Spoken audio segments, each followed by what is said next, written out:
Eh bien, je vous propose d'entrer dans le vif du sujet avec Dimitri Rushka, fondateur et CEO de la société SCCF, et Nicolas Cantal, chef de projet en machine learning au CSEM. Tous deux développent le projet Argos, une plateforme numérique qui sécurise et optimise les processus de financement dans le commerce de matières premières. Ils nous présentent le projet, les technologies associées et comment l'IA peut transformer l'industrie du négoce. On les accueille.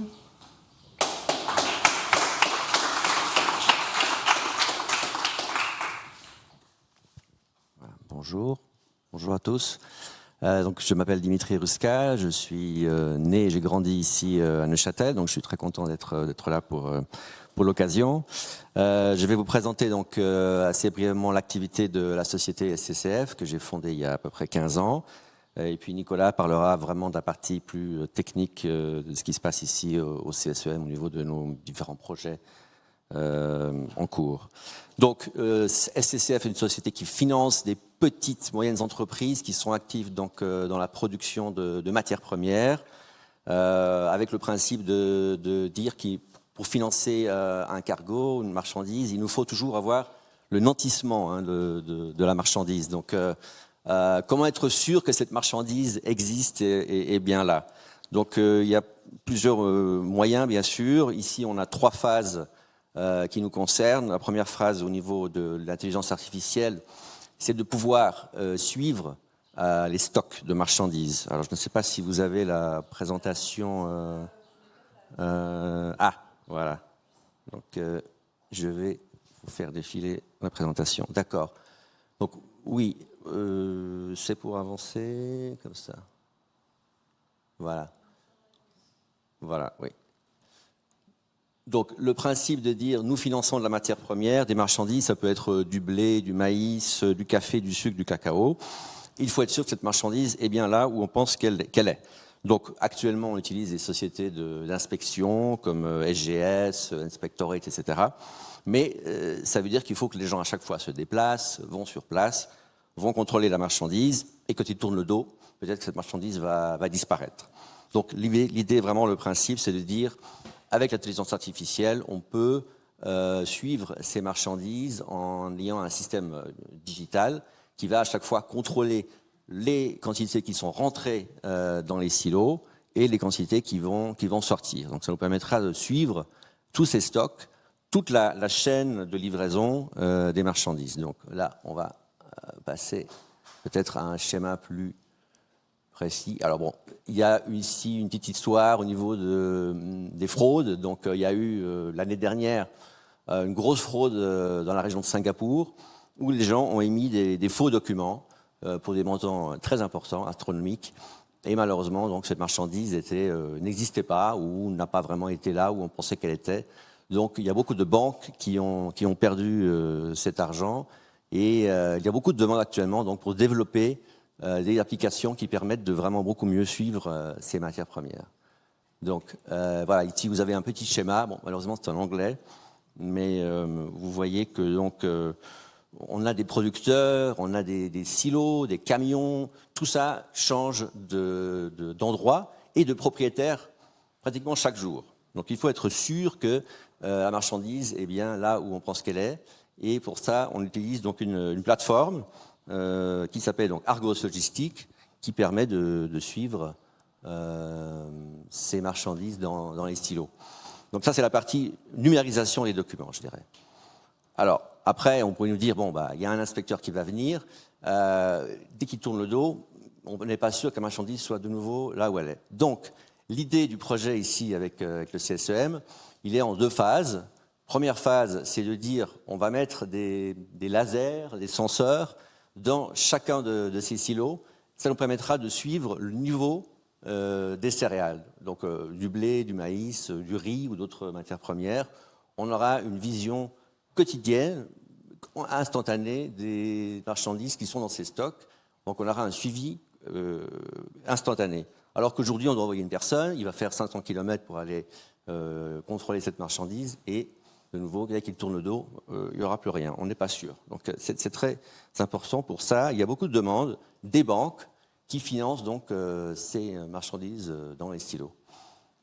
Là, on a donc un projet avec le CSEM, Nicolas pourra vous en parler plus en détail, de contrôle de volume des grains, mais à mon avis encore plus intéressant, c'est de pouvoir contrôler les qualités qui se trouvent dans ces stylos. Donc je vais passer peut-être plus en amont. Donc l'idée, c'est d'avoir, moi je ne suis pas expert en intelligence artificielle, c'est Nicolas qui vous expliquera la partie vraiment technique, mais je pense que la dernière slide qui nous concerne, voilà, résume un peu, enfin je pense, notre activité. Donc vous avez en haut à droite un silo à grains, et là vous voyez que l'idée c'est de mettre donc ce laser pour les quantités et une caméra multispectrale pour les qualités de ce qui se trouve dans ces stylos. Ensuite, tout ça va être généré par un serveur, un cloud. Et alors, on peut nous le dire, évidemment, le risque, c'est qu'on a un problème de piratage. Hein. Voilà. Donc ça, évidemment, c'est le risque. Alors, il faut savoir que, premièrement, on travaille avec CSEM et d'autres entreprises qui sont spécialisées dans les interfaces de surveillance de ces risques de piratage. Et le but, c'est de dire, si on a 2000 tonnes dans un silo, par exemple, à grains, il faut qu'il y ait 100 camions de 20 tonnes qui soient arrivés avant. Donc, si on a le contrôle à l'origine, depuis pratiquement les champs de blé, les camions, les trains, le silo, ensuite, le silo va être vidé de ces 2000 tonnes, on va vider 500 tonnes, 1000 tonnes, le mettre dans un bateau qui va charger, qui va arriver à destination. Tout ça, c'est des étapes différentes avec des intervenants différents. Donc, c'est aussi un moyen de bien contrôler toute la chaîne de transformation, de transport de ces marchandises. Donc, évidemment, c'est un risque. Il faut savoir que chaque jour, il y a des centaines de milliers de tonnes qui sont transportées d'un endroit à l'autre, échange de mains, de propriétaires. Et donc, évidemment, c'est un risque qui existe, mais je pense qu'il est beaucoup plus limité par rapport au risque aujourd'hui où on a une intervention humaine. Hein. Donc, une personne mal intentionnée pourrait faire un faux certificat, et là, évidemment, c'est un problème. Donc, le principe, c'est d'avoir beaucoup de contrôle humain aujourd'hui. C'est la façon de pallier au risque, c'est que plusieurs personnes vont contrôler ces stocks, et l'idée, c'est de les remplacer par des appareils connectés qui pourront confirmer tout ça 24 heures sur 24. Voilà, je ne sais pas si j'ai dépassé mon temps ou si c'est dans les temps. Je laisse la parole à Nicolas. Merci, parce que je vais prendre la télécommande. Merci. Voilà, donc pourquoi le CSEM Dimitri est venu nous voir pour mettre en place ce projet.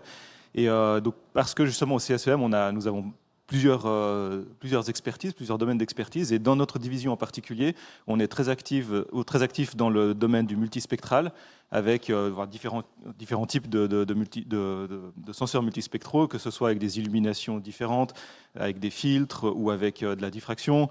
Donc on est très très habitué à ce genre de problèmes dans lesquels il faut extraire un spectre pour analyser la qualité d'un produit, par exemple. On est aussi très actif dans tout ce qui est très basse consommation, donc on est capable de miniaturiser un senseur et puis de l'amener vraiment sur le edge, comme on dit, où il pourra en fait opérer de manière tout à fait autonome. Donc tout ce qui est pour équiper justement toute une infrastructure d'Internet des objets connectés. On aura aussi un peu la glue, enfin la colle en fait qui va permettre tout ça, qui est en fait l'intelligence artificielle qui nous permet vraiment d'arriver à des domaines d'application très très variés. Parce que juste avec ces données, avec l'output de ces senseurs, on ne peut rien faire en tant que tel. Il faut quand même arriver à la très haute valeur ajoutée. Et ça, c'est aujourd'hui permis grâce à l'intelligence artificielle. Et là aussi, on a ces compétences-là dans notre groupe, ce qui nous permet donc d'arriver à des différentes applications. Donc, on travaille dans le médical, donc dans l'agrotech, comme on en a parlé, mais aussi la métrologie. Et plein d'autres domaines. Donc tout ça en appliquant en utilisant ces expertises et en les appliquant dans ces domaines-là. et en particulier justement grâce à l'intelligence artificielle qui est maintenant omniprésente à tous les niveaux de ces applications. Donc pour notre projet en particulier qui s'appelle MATI, donc il s'agit vraiment d'un réseau de surveillance à distance des commodités. Donc dans ce projet-là, on va faire en fait on va monter l'infrastructure en entier, donc depuis le senseur jusqu'à la communication, la sécurité, les solutions dans le cloud, et tout ça pour proposer après des produits qui seront vendus ou proposés par Argos à ses clients. Donc on a plusieurs aspects là-dedans. On va faire, comme l'a dit Dimitri, donc la mesure de niveau. Tout d'abord, on va mesurer simplement les niveaux dans les silos, mais après il s'agira de transformer ces niveaux, ces valeurs de niveau en valeurs de masse, parce que ce qui nous intéresse, ce sont les tonnes, vraiment la masse qui transite. Donc déjà là, il y aura un petit peu d'intelligence à avoir en termes parce que juste le niveau lui-même va pas être suffisant, donc on va devoir combiner ça avec d'autres informations qui sont variables dans le temps. On a aussi besoin d'avoir les températures, les humidités ambiantes dans ces silos. On va après essayer de mesurer, là ça va être aussi un énorme chantier, de mesurer la teneur en eau et en protéines des graines, qui sont en fait très importantes pour la qualité, parce qu'à l'intérieur même d'un silo, on pourra avoir des variations de qualité, et cette qualité-là va aussi donner une valeur à la commodité, et donc on a besoin de cette information-là aussi en direct. On devra évidemment connecter tout ça sur le système Argos principal. Donc il y a la connexion sur le cloud aussi à mettre en œuvre. Et comme on l'a dit avant, donc des senseurs autonomes qui puissent être commissionnés n'importe où avec donc une autonomie en termes de batterie, en termes de mise à jour, en termes de communication. Donc, comment est-ce que ces senseurs vont opérer? On a évidemment beaucoup de défis et de contraintes, en particulier environnementales. On travaille dans des environnements très poussiéreux, avec de la poussière qui est potentiellement explosive, donc on doit se soumettre à des certifications assez poussées. On parle ici de ATEX en particulier. On a aussi donc un accès assez limité à l'énergie, donc on devrait être autonome, on ne pourra pas juste se brancher sur un secteur, on devra donc embarquer des batteries. Et puis, on a aussi, par exemple, pour notre senseur de qualité, donc qui va extraire la teneur en eau et en protéines, un niveau de technologie qui est aujourd'hui assez relativement bas. Donc, c'est des machines très, très importantes, enfin très imposantes qui font ce genre de travail. Là, on parle de transférer ça dans un petit objet connecté donc, et autonome. Et donc, ça, ce niveau de technologie-là est encore à développer avec tout ce qui est collection de données et autres problèmes qui vont apparaître là-dedans. Pour faire ça, pour aborder toutes ces problématiques-là, on a décomposé le projet en plusieurs parties, et c'est comme ça qu'on travaille la plupart du temps au CSEM. Donc on a une première étape qui sera pour vraiment un projet une préétude à travers un InnoCheck qui va nous permettre en fait de dégrossir le problème, de voir quelles sont les dimensions de recherche, les dimensions, l'état de l'art actuel, qu'est-ce qui va devoir être développé. Donc ça, c'est une préétude qu'on a déjà menée.